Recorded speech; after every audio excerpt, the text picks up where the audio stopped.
राजस्थान के लाखों युवा सरकारी नौकरी की तैयारी कर रहे हैं। लगातार भर्तियों की घोषणा भी हो रही है, लेकिन पदों की संख्या को लेकर युवा परेशान हैं। अब आपने देखा होगा, 3rd ग्रेड शिक्षक भर्ती में मात्र 7,000 पद ही आए थे। ऐसे में विशेष शिक्षा के तो पद आए ही नहीं थे, और उसके बाद लगातार मांग चल रही है विशेष शिक्षक भर्ती की। लेकिन अब शिक्षा विभाग ने एक और बड़ी भर्ती करवाने की तैयारी कर ली है। अब 9,000 से ज्यादा पदों की यह भर्ती है। 9,582 पदों पर सीधी भर्ती को मंजूरी दे दी गई है। अब राजस्थान के शिक्षा विभाग में लंबे समय से जो पद खाली पड़े थे, उनको भरने की दिशा में यह पहल की गई है। और वित्त विभाग ने विभिन्न संवर्गों में, यानी कि अलग अलग जो 9,582 पद है, वहां पर सीधी भर्ती करने के लिए मंजूरी दे दी है। और अब इन पदों पर भर्ती प्रक्रिया भी जल्द शुरू होने की उम्मीद है। तो कहीं ना कहीं बेरोजगार युवाओं के लिए अच्छी खबर है। अब शिक्षा विभाग की ओर से प्रस्ताव भेजे जाने के बाद वित्त विभाग के संयुक्त शासन सचिव ने इन भर्तियों को स्वीकृति प्रदान की है। अब देखिए, स्वीकृत जो पद हैं उसमें 730 व्याख्याता यानी कि विषय विशेषज्ञ और 4,037 वरिष्ठ अध्यापकों के पद भी इसमें शामिल हैं, जिसकी भर्ती प्रक्रिया राजस्थान लोक सेवा आयोग यानी कि आरपीएससी के माध्यम से पूरी की जानी है। इसके अलावा 2,000 3rd ग्रेड शिक्षक जो हैं उनकी भर्ती की जाएगी। तो 3rd ग्रेड शिक्षकों की अब 2,000 पदों की भर्ती और आ सकती है। इसके साथ ही 1,415 बेसिक कंप्यूटर अनुदेशक, 900 शारीरिक शिक्षक और 500 प्रयोगशाला सहायकों के पदों पर भर्ती राजस्थान कर्मचारी चयन बोर्ड द्वारा की जानी है।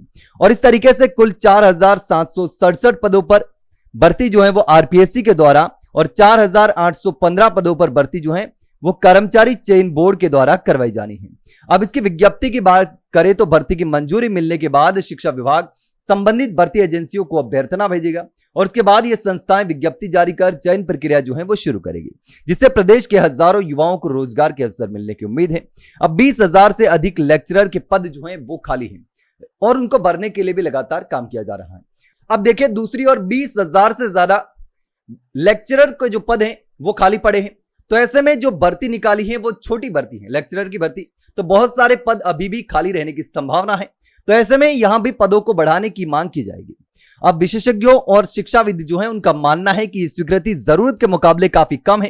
प्रदेश के सरकारी स्कूलों में विभिन्न विषयों के अलग अलग सब्जेक्ट के हजारों पद लंबे समय से खाली पड़े हुए हैं। अब आंकड़ों की बात करें तो अकेले व्याख्याताओं के 20,000 से अधिक पद खाली हैं, और उनमें से आधे पद सीधी भर्ती से भरने का प्रस्ताव था, लेकिन वित्त विभाग ने केवल 730 पदों पर ही मंजूरी दी है। अब देखिए, 20,000 से ज्यादा पद खाली हैं और 730 पदों पर ही मंजूरी मिली है। तो ऐसे में पद बढ़ाने की मांग लगातार फिर से उठने वाली है। अब बड़े स्तर पर भर्ती प्रक्रिया की जो मांग है वो की जा रही है। वरिष्ठ अध्यापकों और 3rd ग्रेड शिक्षकों की बड़ी संख्या में पद खाली पड़े हैं, और लंबे समय से न तो इन पदों पर समय पर सीधी भर्ती हो रही है और न ही पदोन्नतियां मिल रही है। ऐसे में शिक्षण व्यवस्था जो है वो प्रभावित हो रही है। अब बच्चे जो स्कूलों में हैं वो परेशान हो रहे हैं क्योंकि टीचर नहीं है, और इसीलिए विषय विशेषज्ञों का कहना है कि सरकार को जल्द और बड़े स्तर पर भर्ती प्रक्रिया शुरू करनी चाहिए, ताकि स्कूलों में शिक्षकों की कमी जो है उसे दूर किया जा सके। लेकिन अब देखना होगा कि 9,582 पदों पर यह जो भर्ती की जानी है, और इसके लिए वित्त विभाग से मंजूरी भी मिल गई है, लेकिन कई पद जो है वो खाली रह सकते हैं। उसके बावजूद भी बड़ी संख्या में पद खाली पड़े हैं, और उसकी तुलना में जो भर्ती निकाली जा रही है वो छोटी भर्ती है। लेकिन अब देखना होगा कि ये जो भर्ती निकाली है वो कितने समय से पूरी होगी, और इससे कितने युवाओं को जो है वो राहत मिलेगी। लेकिन इस पर आप क्या सोचते हैं, कमेंट सेक्शन में कमेंट करके जरूर बताना। वहीं अगर जानकारी अच्छी लगी हो तो वीडियो को लाइक और शेयर जरूर करें, चैनल को सब्सक्राइब करना ना भूलें। फिलहाल के लिए इतना ही, जल्द मिलते हैं एक नई जानकारी के साथ। तब तक के लिए नमस्कार।